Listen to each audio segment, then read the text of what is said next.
Assalamualaikum warahmatullahi wabarakatuh. Waalaikumsalam warahmatullahi wabarakatuh. Baik, sahabat ASN Indonesia yang baik, pada kali ini micro learning kita akan membahas tentang sesuatu yang keren banget, yang luar biasa penting karena sudah disebut di dalam peraturan, dan ini adalah bagian dari kita memiliki kompetensi namanya manajerial, ya, yaitu tentang corporate university atau korpu. Ya. Di depan kita sudah hadir narasumber yang keren banget dan sudah tulis buku ya tentang itu, dan kita akan bahas spesial tentang korpu. Mengapa korpu harus dilakukan, apa itu korpu, dan bagaimana menerapkannya. Silakan Pandan. Pada kesempatan ini kita akan membahas mengenai korpu, ya, karena korpu sudah masuk ke dalam peraturan pemerintah ya, Iya, Pak, nomor 17 tahun 2020. Dan Permenpan RB ya. Ya, Permenpan RB 42 tahun 2021. Walaupun di dua peraturan itu, Pak, belum ada definisi tentang korpu. Siap, kita definisikan aja Pandan. Belum ada.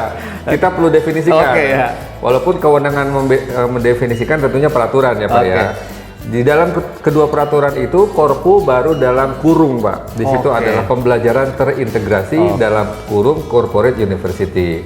Jadi belum ada butir yang menyatakan corporate university adalah itu, belum ada di dua peraturan itu. Mungkin kita menunggu peraturan selanjutnya, Pak. Nah, kalau kita coba definisikan, Pak, maka corporate university itu adalah sebuah konsep organisasi di mana organisasi ini menerapkan learning organization menjadi organisasi pembelajar dengan menerapkan seluruh diversifikasi proses pembelajaran dan seluruh komponen itu bisa menjadi pengajar, Pak, bisa memberikan materi. Jadi tidak ada privilege di sini dalam hal mengajar. Siapapun, misalnya innovation champion, itu bisa juga sebagai sumber belajar. Dan satu lagi adalah pembelajaran itu, proses pembelajaran harus mendukung visi misi organisasi. Oke, kalau begitu yang paling penting berarti bagaimana menerapkan itu. Bagaimana menerapkannya ya? Apa faktor-faktor apa aja yang harus ada? Nah, sekarang kita ingin tanya dulu, Pak, apakah konsep korpu ini akan kita laksanakan secara totalitas atau sebagian-sebagian? Nah, terus terang, Pak, untuk mewujudkan sistem korpu yang totalitas sebagaimana yang di swasta itu agak berat. Iya. Beratnya di mana tuh? Nah, beratnya di mana? Kita bahas. Jika kita ingin merubah Badan Diklat BPSDM menjadi sebuah korpu, maka yang pertama kali kan tadi adalah konsepnya atau prinsipnya learning organization. Bagaimana seluruh komponen instansi teknis ya itu mau belajar bersama-sama. Ini, Pak, yang tantangan paling besar. Paling besar ya, merubah mindset ya. Betul. Jadi langkah pertama kalau Pak Najar sebagai seorang pimpinan di sebuah lembaga diklat adalah meyakinkan pimpinan. Setelah pimpinan yakin, dan itu mungkin juga tidak akan mudah menjelaskan itu. Yang kedua adalah tahapnya berarti meyakinkan seluruh pimpinan-pimpinan teknis, Pak. Mau nggak Anda ikut terlibat di dalam proses pembelajaran? Komitmen ini yang nomor satu, Pak. Tanpa ini mau besar ya, maka learning organization itu hanya mimpi. Baik, ini kan komponen yang besar, Pandan. Di Banten aja kayaknya 30 lebih nih kepala ada OPD. 42 OPD. Gimana kalau di antara mereka tidak komitmen? Tidak sepakat mau melakukan ini. Ketika dijelaskan tentang konsep korpu ya, Pak, ya, mereka akan bertanya, waduh, ini apa lagi? Tambahan lagi kerjaan lagi gitu kan. Karena dengan konsep korpu, dia harus menjadi learning organization, dia harus mendokumentasikan seluruh kegiatan mereka, ya, kegiatan yang inovatif, kemudian tadi disebarkan ke ASN yang lain gitu kan. Jadi belajar itu menjadi sharing responsibility dari semua stakeholder. Ya. Mungkin salah satu strateginya, Pak Najar, jika memang seluruh OPD atau seluruh dirjen belum siap, maka ambil salah satu dirjen atau salah satu OPD sebagai pilot project. Kalau satu dirjen pun tidak bisa, ambillah satu unit, Pak. Bisa. Satu unit gitu kan. Kita jangan buru-buru memajang corporate university gitu, tapi pilot project dulu sampai dengan dirjen ini atau unit ini itu jalan. Ya, itu prinsip utama, Pak, learning organization. Karena kembali lagi, corporate university itu adalah untuk mendokumentasikan tacit knowledge. Knowledge yang berdasarkan kepada pengalaman. Tacit knowledge ini adalah lebih berharga bagi sebuah perusahaan daripada formal knowledge ya. Iya, atau bagi pemerintahan daripada formal knowledge ya, explicit knowledge. Pertama, yang kedua sekarang. Nah, yang kedua kita menyiapkan sebuah learning management system dan beberapa jenis metode atau metode pembelajaran selain klasikal. Nah, itu harus kita siapkan. Diversifikasi model pembelajaran. Karena delivery ilmu itu tidak harus di kelas ya. Tidak harus di kelas. Kita menciptakan model-model pembelajaran seperti ada task force, problem based learning, pemagangan mungkin kemudian project based learning, secondment gitu ya, atau expert directory gitu kan. Dan LMS itu menjadi backbone-nya dari Corfu. Pandan, biasanya kalau kita membuat komitmen yang banyak orang, apalagi kepalanya banyak dan pimpinan, itu susah banget tuh. Masih bisa nggak yang kedua jalan nih tanpa ada komitmen pimpinan sekeluar yang pertama tadi?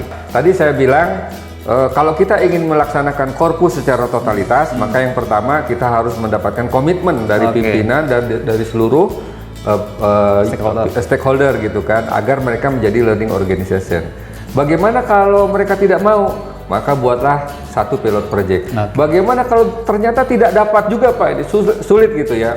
Apakah bisa kita langsung ke step yang kedua? Iya, yaitu membangun learning management system, membuat model-model pembelajaran yang beragam, task force, secondment, magang gitu kan. Apakah bisa disebut Corfu? Ya, kita bisa katakan bahwa itu adalah bagian dari Corfu gitu kan. Kita bisa melaksanakan, kita sudah melaksanakan salah satu prinsip Corfu, tapi belum Corfu secara utuh ya? Tapi belum secara utuh, karena prinsip Corfu yang secara utuhnya tadi yang pertama adalah learning organization gitu kan. Tapi lah, daripada ini tidak jalan juga, karena memang Dirjen ataupun OPD itu memang sibuk dengan urusannya masing-masing, maka kita laksanakan saja dulu prinsip Corfu yang kedua, yaitu diversifikasi metode pembelajaran dengan learning management system. Jadi iya, setengah Corfu. Dan ini yang dilakukan beberapa daerah. Beberapa instansi lah. Mereka langsung saja ke poin nomor 2 ini, yaitu diversifikasi metode pembelajaran dan membangun LMS, blended, full learning dan sebagainya.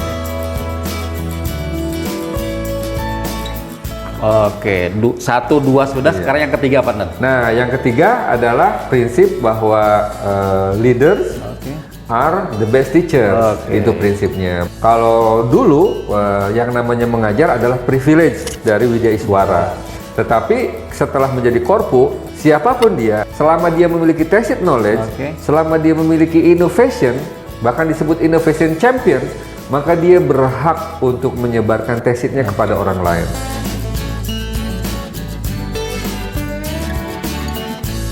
Bagaimana pertanyaannya mungkin Pak Najar? Kalau misalnya loncat ke sini juga gitu. Satu enggak, dua enggak, langsung ketiga gitu. Artinya ketika melihat organisasi, sanggup yang mana nih? Oh, saya sanggup yang ketiga aja. Bisa nggak tuh, Pak? Saya kira itu tidak salah juga gitu. Daripada enggak ya? Daripada tidak.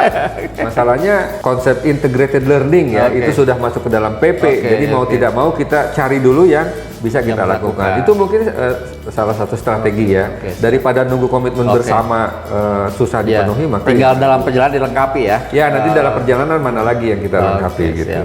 Yang penting mungkin ada desain, Pendan. Kalau enggak nanti nggak ada timeline-nya kan bingung juga sampai kapan. Betul.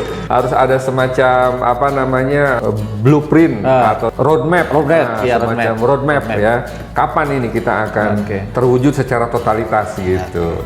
Tapi sebelum totalitas mungkin jangan dulu buru-buru kita menuliskan Corfu, Pak. Karena ternyata setelah kita menuliskan Corfu, ternyata kita baru menjalankan satu prinsip, yaitu learning management system saja gitu. Itu sebetulnya baru salah satu prinsip dari Corfu. Belum utuh jadi sebuah nama akhirnya ya? Belum sebetulnya.